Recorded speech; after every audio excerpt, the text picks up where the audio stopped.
Hi guys, it's Funk here at Scale Street Garage. This week's project is the Matchbox 6D, the Ford pickup truck. Dates 1970 to 1973. As you'll see, it's in quite good condition.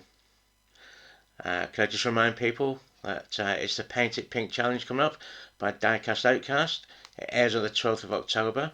Up to now there's 32 of us. It's worldwide builders all participating, including some of the top names in the diecast community, and we're painting cars or parts of cars pink in recognition as October is the Cancer Awareness Month. So please tune in, lots and lots of brilliant builds to be watching on that one. Back to the Ford pickup. So deconstruction time, let's take this little puppy apart.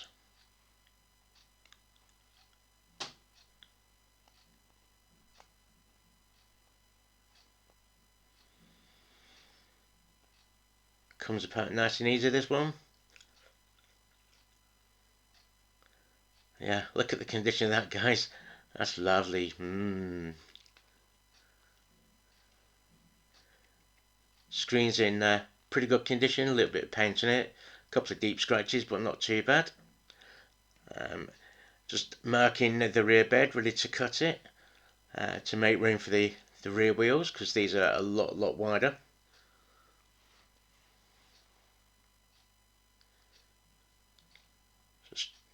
Just I'm holding it first so I can get my jeweler's saw in there.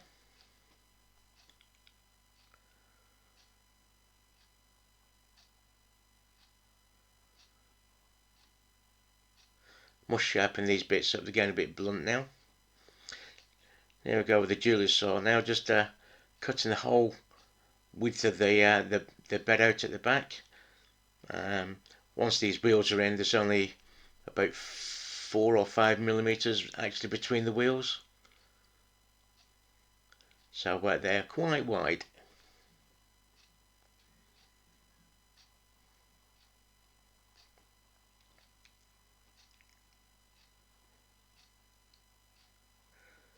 Fast forward it just a little bit,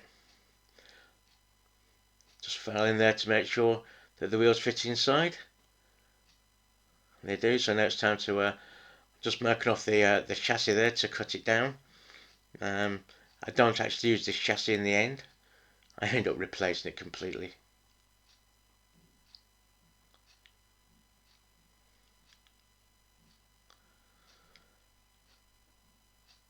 Now to cut the axle down.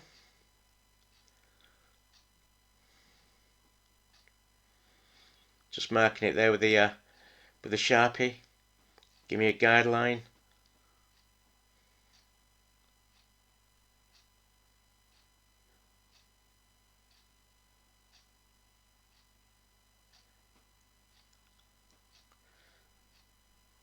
And then the easiest way to crimp any axle on any diecast, using the electrician's ratchet crimps. If you're not too sure on this one, I've actually got a video in my library. Have a look down for crimping axles, and you'll see it in action on Matchbox axles as well. And it's done. Simple as that. As you can see there, I ditched the rear section of the chassis. Made a replacement, once again using recycled CD, stroke DVD. Brilliant bit of free plastic. Nice and strong, quite flexible as well. So that's the back section of the chassis done.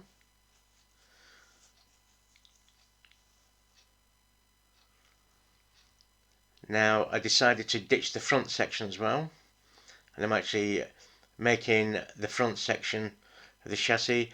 The only reason why I'm doing that is basically to drop the height of the actual truck, so I want to slam it down.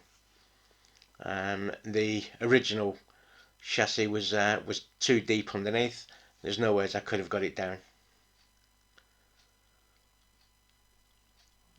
Once again, recycled plastic from a DVD stroke CD.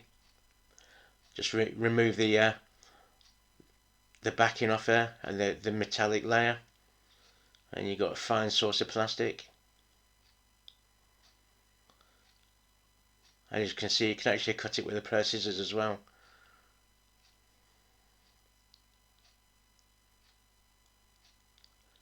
Quick squirt of the quick set.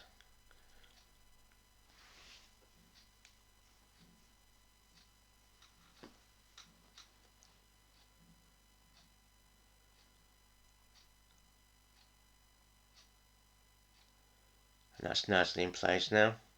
Give it a quick try. Make sure that's got the wheels nice and up inside them fenders.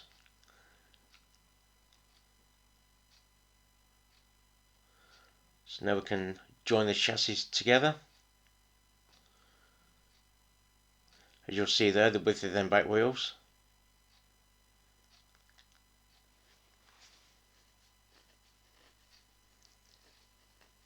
It's what they do to the 1:1 scale, and then they only end up with a 9-inch axle.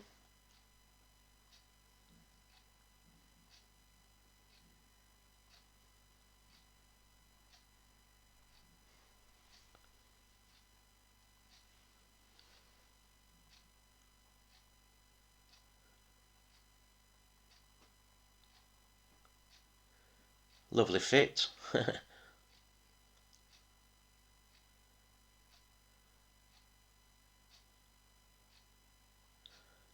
Can't argue with that for a fit, can you?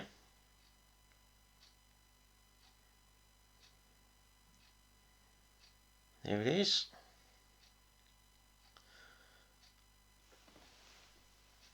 Time to get rid of all this lovely paint. Says there 15 minutes. It's long enough for a car in there now. All the paint comes off in 15 minutes. Just ensures it's actually submerged fully.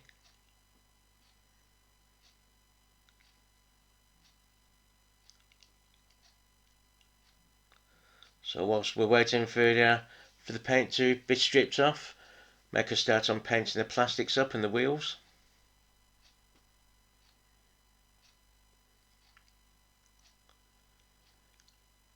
Just filling in there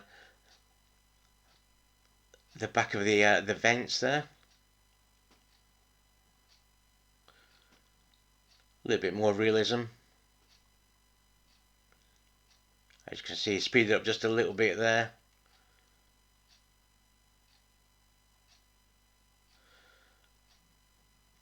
And there we go. Wipe it off, and the chrome shows through nicely.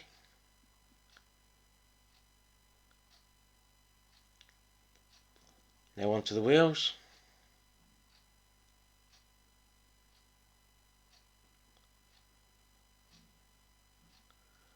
Front and back. And now for this lovely interior. A quick dose of isopropyl there and a toothbrush to clean it up, ready for the paint.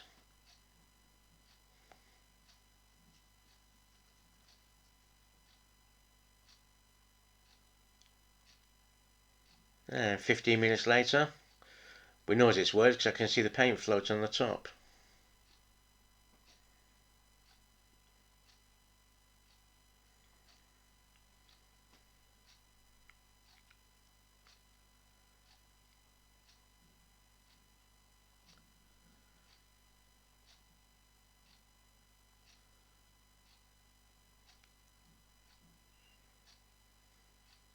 Try and get some of the stripper off there.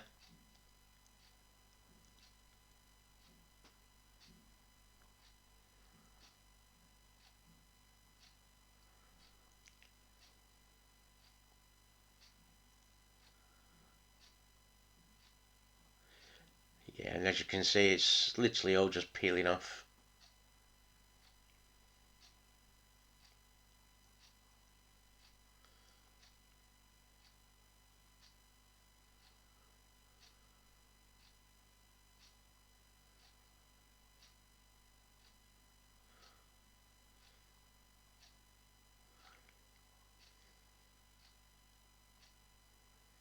Time to give it a wash.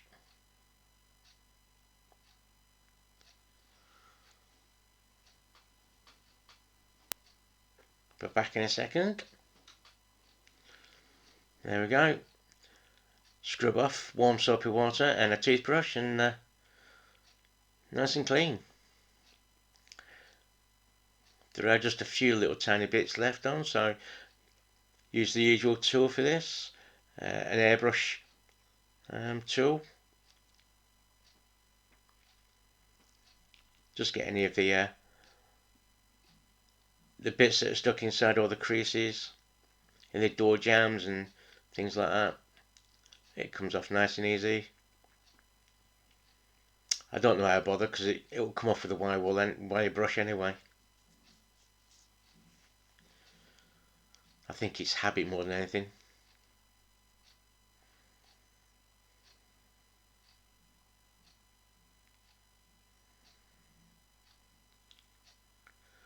So wire brush on the attachment on the rotary tool.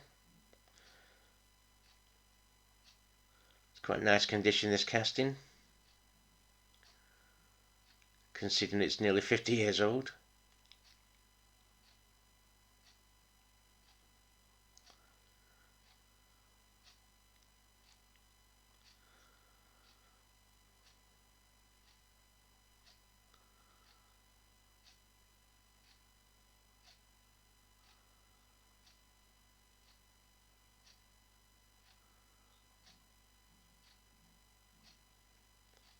Doesn't take long. It's ready for spraying. I'm going to start off with a nice layer of black.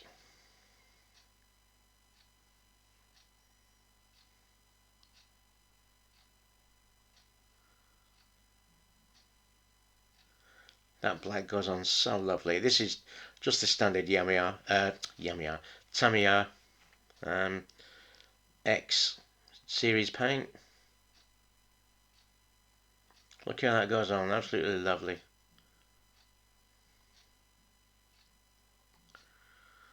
Just make sure it's got all the nooks and crannies.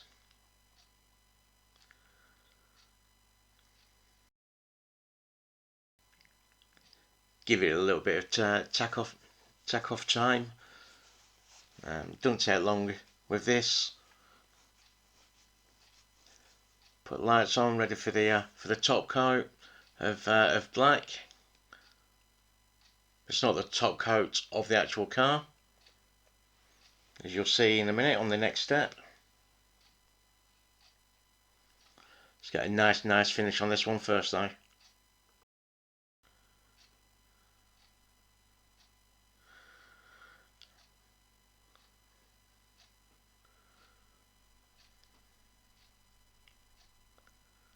And there we go, that's its top layer of black. A nice coating. Nice and easy, nice and even, should I say.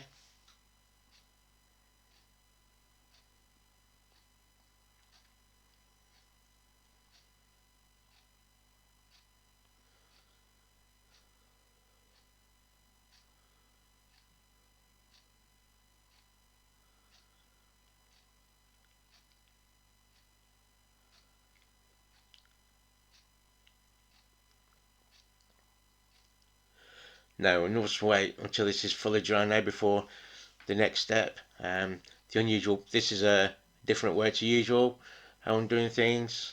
I'm going for a marble effect, so spray on the silver and then we'll dab it off with some plastic,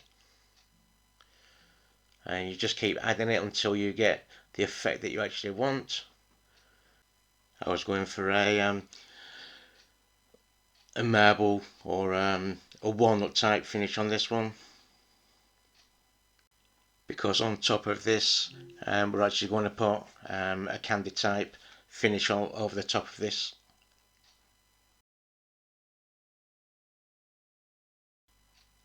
You do it, and if you're not happy you just redo it, and if you're not happy you just redo it. You can just carry on until you're happy with this. I know there's various ways of doing this. This may not be the correct way for doing the one-to-one cars, but for a die cast it works perfectly. and I wanted to add that extra depth in there by using the black as well. And once the candy colour goes on top, or the candy effect, should I say, I'm happy with the results. It's the result I was looking for.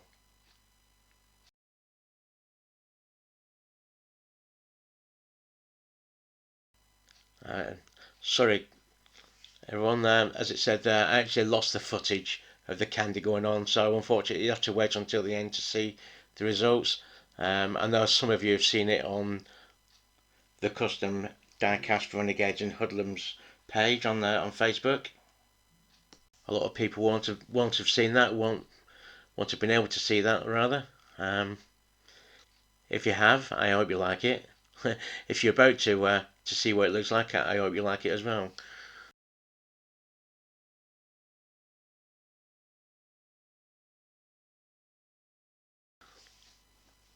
Giving the screen a quick clean up there. There was a couple of ish scratches in there, but nothing major, so it cleaned up nice and easy. And that paint came off.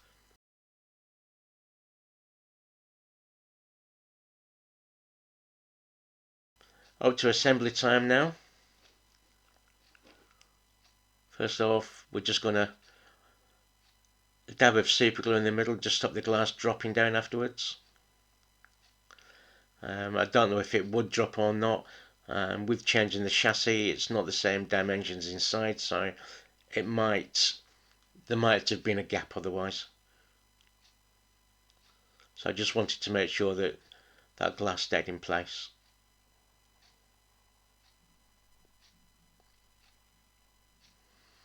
Now for that newly painted interior.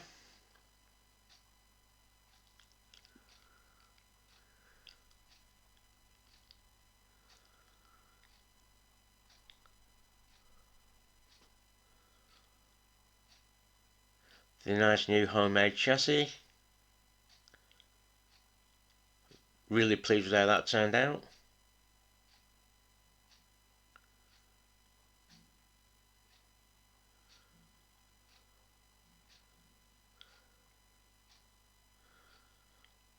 Loving the stance on this one.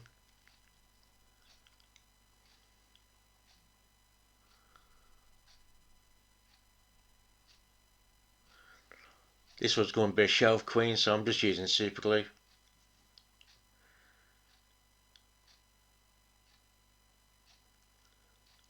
Now for the front grille, because I had to cut the tabs off the back end of this grille to get it out.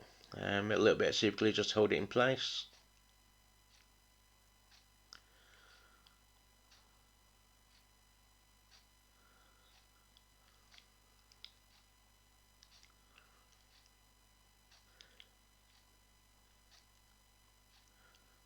And now to cover those wheels over, I'm just going to do a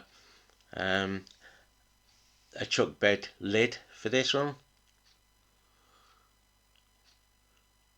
Just scoring the plastic so I know where to cut.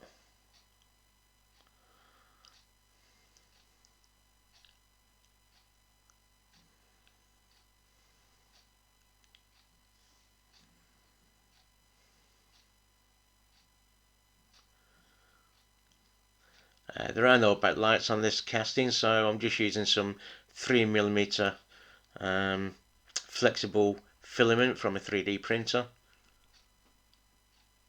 Just cut 4 little discs.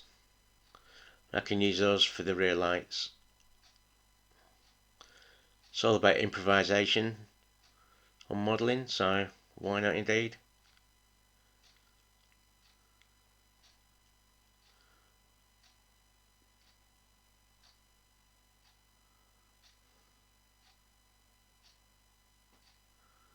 A little bit too much glue on there was.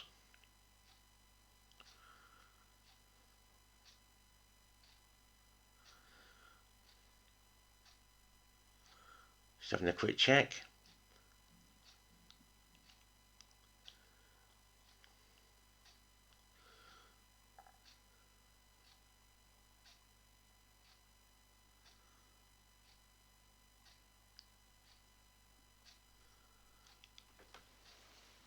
They are a little bit too big.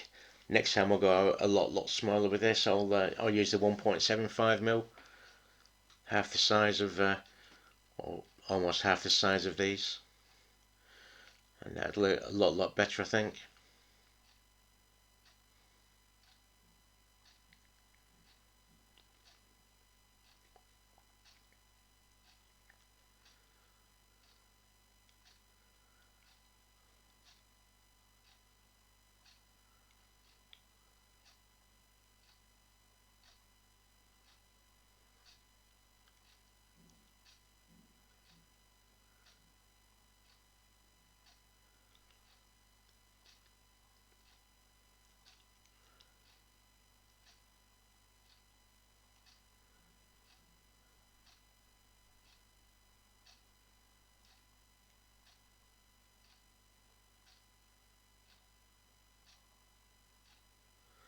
And because they're flexible, it's quite handy just to use the little spike there just to put them in place.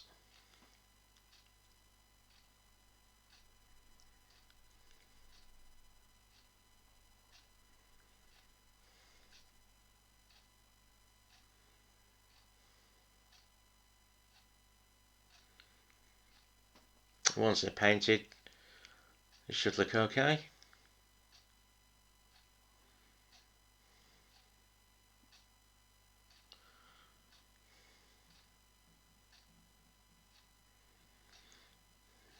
Just the final touches now before the reveal.